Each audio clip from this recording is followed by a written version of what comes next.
Hello student, welcome to my YouTube channel. आज हम देखेंगे एब्जॉर्ब डोज। प्रीवियस लेक्चर में हमने बात करी थी कर्मा के बारे में, ठीक है। अब हम बात करेंगे एब्जॉर्ब डोज क्या होती है, ठीक है। रेडिएशन क्वांटिटीज़ के अंदर रेडिएशन क्वांटिटीज एंड यूनिट्स पढ़ रहे हैं हम, ठीक है। अब देखो क्या होता है ना कि रेडिएशन एब्जॉर्ब, अपनी वही कहानी चल रही है कि भाई ऊपर से क्या आई रेन आई, ठीक है। बारिश आई और आगे किस पे इंटरेक्ट कर रही है, मीडियम पे इंटरेक्ट कर रही है, ठीक है। तो उसी तरह से क्या होता है, वैसे क्या होती है, रेडिएशन आती है और मीडियम पे क्या करती है, इंटरेक्ट करती है, ठीक है। जैसे मीडियम पे इंटरेक्ट करेगी तो क्या होगा, एटम होगा हमारे पास मीडियम के अंदर, और वो ये रेडिएशन क्या करेगी, ब्रेक करेगी एटम को और ये क्या निकाल देगी, इलेक्ट्रॉन निकाल देगी, ठीक है। तो इसकी एनर्जी क्या हो रही है, हमारी मीडियम में एब्जॉर्ब हो रही है, ठीक है। यानी रेडिएशन भी आ रही है, ठीक है। यानी रेडिएशन आ रही होगी और क्या कर रही है, एब्जॉर्ब हो रही है, ठीक है। यहाँ पे आके मीडियम मैटर पे आके एब्जॉर्ब हो रही है, ठीक है। तो वही है, हम डेफिनेशन लिख सकते हैं कि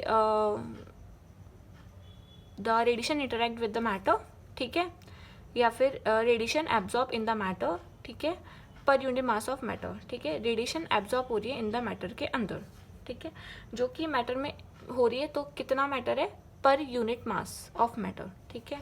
तो हम लिख सकते हैं D equals to DE by DM। यहाँ पे DE क्या है कि रेडिएशन एब्जॉर्ब हो रही है किसके अंदर, मैटर के अंदर, ठीक है। तो E जो है हमारी रेडिएशन एब्जॉर्ब,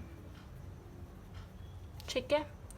और DM क्या है, यानी mass of the unit, sorry mass of the matter, ठीक है। तो हम लिख सकते हैं इससे, ठीक है। फॉर्मूला आप याद रखना, बाकी डेफिनेशन तो अपने आप बन जाती है, ठीक है।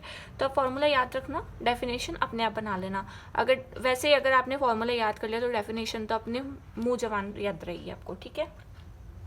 अब क्या होता है, इसकी जो यूनिट होती है, इसकी SI यूनिट क्या होती है, देखो एनर्जी है, ठीक है। तो एनर्जी को हम क्या लिखेंगे, जूल के अंदर, और M है तो प्रीवियस में भी हमने ये करा था कि यहाँ पे क्या है, मास, तो इसको हम क्या लिखते हैं यूनिट के अंदर, किलोग्राम, ठीक है।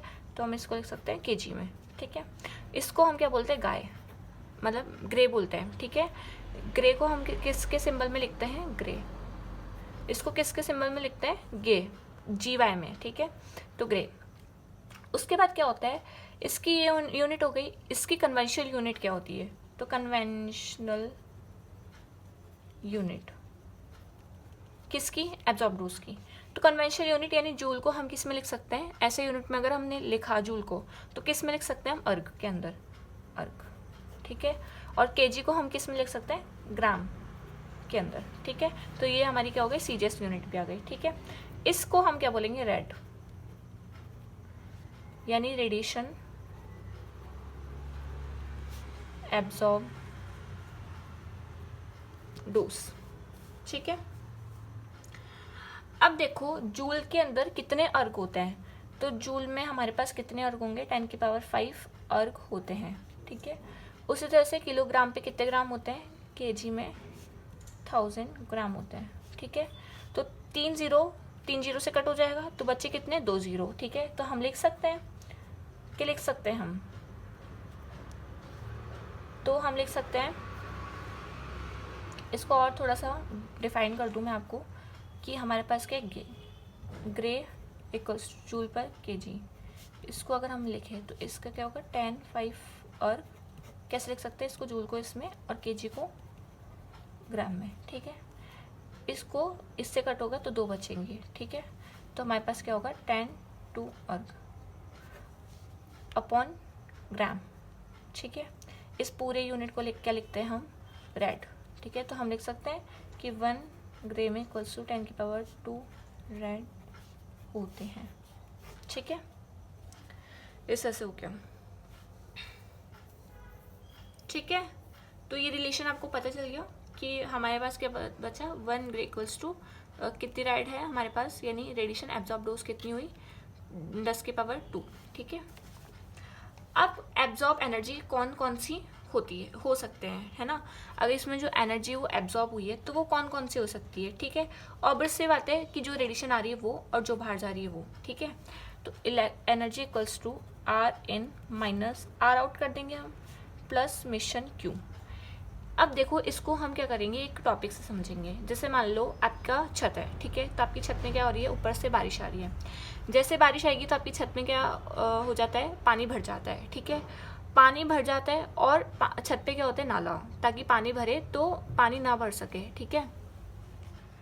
तो नाला होता है, ठीक है, तो नाला क्या करता है, उस जो पानी टेरेस पे भरा है, आपकी छत पे भरा है, उसमें से कहाँ से जाएगा, नाले में से जाएगा, है ना, मतलब टैप होता है, ठीक है।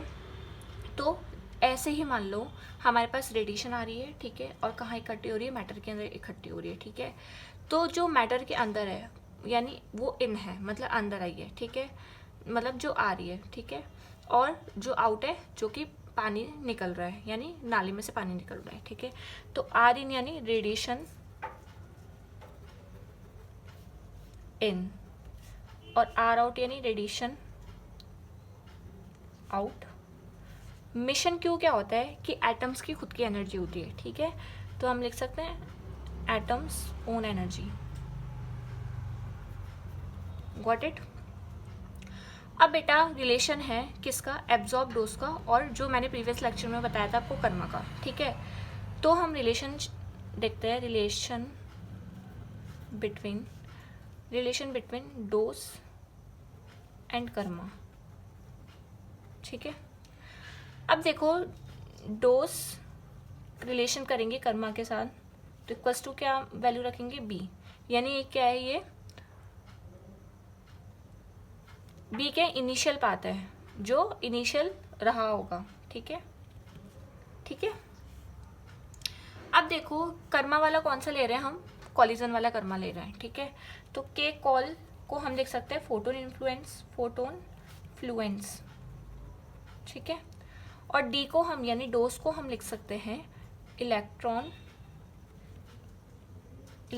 फ्लुएंस। ठीक वैसे देखो क्या होता है, इन दोनों को मैं आपको समझाऊं कि मान लो ये मैटर है और यहाँ से रेडिएशन आ रही है और यहाँ पे ये एटम है, ठीक है। जैसे रेडिएशन आएगी तो यानी कितने फोटोन आ रहे हैं, ठीक है, तो क्या होगा, कर्मा के कॉल, ठीक है।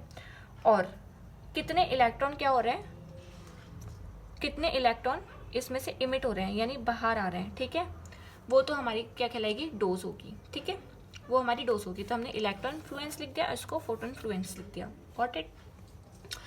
अब देखो क्या होता है, पहली कंडीशन तो ये है इसमें कि कर्मा जो है सरफेस पे तो क्या होगा, बहुत ज़्यादा होगा। ऑफ कोर्स अगर रेडिएशन आ रही तो सरफेस पे क्या होगी, बहुत ज़्यादा होगी, ठीक है। तो सरफेस पे क्या होगी, ज़्यादा, मैक्सिमम होगी, ठीक है। और डेप्थ में ये जैसे जैसे नीचे आएगी तो डेप्थ में क्या हो जाएगी, डिक्रीज हो जाएगी, ठीक है। तो डेप्थ में डिक्रीज हो जाएगी, ठीक है। लेकिन जो डोज है वो सरफेस पे तो क्या होगी, कम होगी, ठीक है।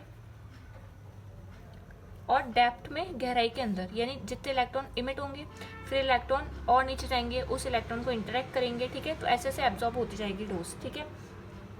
तो सरफेस पे तो क्या होगा, कम होगा, ठीक है। लेकिन इसको जैसे इंटरेक्ट करेंगे तो क्या होगा, डेप्थ में जैसे जैसे मैक्सिमम डेप्थ में जाते जाएंगे वैसे वैसे ही क्या होंगे, इलेक्ट्रॉन क्या होते जाएंगे, ज़्यादा होते जाएंगे, ठीक है। तो सरफेस पे हमारा क्या होगा, सरफेस पे जैसे कम होंगे तो डेप्थ पे डिक्रीज हो जाएंगे। और एक डेप्थ क्या होगा, एक पॉइंट होगा ऐसा कि वहाँ पे क्या हो जाएंगे, ज़्यादा मैक्सिमम हो जाएंगे, ठीक है, यानी मैक्सिमम हो जाएंगे, ठीक है, जिसको हम क्या लिखेंगे, डी मैक्स। Got it. दूसरे में क्या होता है कि कर्मा तो हमारी ऑलरेडी डिक्रीज ही हो रही है डेप्थ में, ठीक है। तो जैसे ही डिक्रीज होगी डेप्थ के अंदर तो क्या होगा, डोज भी साथ साथ क्या हो जाएगा, एक पॉइंट पे डिक्रीज होने लग जाएगा, ठीक है। तो इस तरह से रिलेशन हो गया हमारा किसका, relation between dose and Karma का, ठीक है। अब इसका हम क्या करते हैं, एक ग्राफ बनाते हैं। ग्राफ कैसे बनता है कि देखो कर्मा तो पहले क्या होगी, ज़्यादा होगी, ज़्यादा आ गई, फिर धीरे धीरे क्या होगी, कम होती चली जाएगी, ठीक है। तो ये तो हो गई हमारी कर्मा। बात करते हैं डोज की, पहले तो वो क्या करेगी, बढ़ती जाएगी और कर्मा से भी ऊपर बढ़ जाएगी, ठीक है। लेकिन ये एक पॉइंट ऐसा आएगा कि दोनों क्या होगी, डिक्रीज होने लग जाएगी, तो दोनों एक पॉइंट पे डिक्रीज होने लग जाएगी, ठीक है। तो ये जो पॉइंट मिलता है यहाँ से, तो ये वाला जो है यानी हमारी डोज, ये डोज लिख देती हूँ, यानी ये जो हमारी डोज है वो क्या हो रही है, पहले बढ़ रही है, तो हम इसको क्या बोलेंगे, बिल्ड अप रीजन, ठीक है। ये जो जहाँ पे कर्मा मिल रही है और जहाँ पे डोज मिल रही है एक ही पॉइंट पे, ठीक है, यानी कर्मा भी मैक्सिमम हो रहा है और डोज भी मैक्सिमम हो रहा है, तो उसको हम क्या बोलेंगे, चार्ज पार्टिकल इक्विलिब्रियम, जिसको हम CPE भी बोलते हैं, ठीक है। अब डोज डिक्रीज हो रही है तो हम क्या करेंगे, इसको जो डोज डिक्रीज हो रही है कर्मा के साथ साथ, इसको हम बोलेंगे ट्रांसियल चार्ज पार्टिकल इक्विलिब्रियम, ठीक है। बेटा ट्रांसियल क्यों बोला हमने, क्योंकि स्पर्श रेखा है, यानी एक स्ट्रेट रेखा बन रही है हमारी, ठीक है, एक सीधी रेखा बन रही है, तो इसको हम क्या बोलेंगे, ट्रांसलेशनल चार्ज पार्टिकल इक्विलिब्रियम। तो इस तरह से क्या होता है, हमारा ग्राफ बन जाता है और हमारे रिलेशन है between the dose and Karma. तो इस तरह से क्या होता है बेटा, आपका एब्जॉर्ब डोज खत्म हुआ, ठीक है। नेक्स्ट लेक्चर में हम ये बात करेंगे कि हमारी जो डोज इक्विवेलेंट और इफेक्टिव है वो हम नेक्स्ट लेक्चर में बात करेंगे, ठीक है। तो thank you for watching my video. अगर आपको मेरी ये वीडियो अच्छी लगे तो आप लाइक करें, सब्सक्राइब करें एंड कमेंट करें, और अगर आपको इसके वीडियो के नोट्स चाहिए तो मैंने कम्युनिटी में पोस्ट कर रखे हैं, वहाँ से देख लीजिएगा। Bye bye.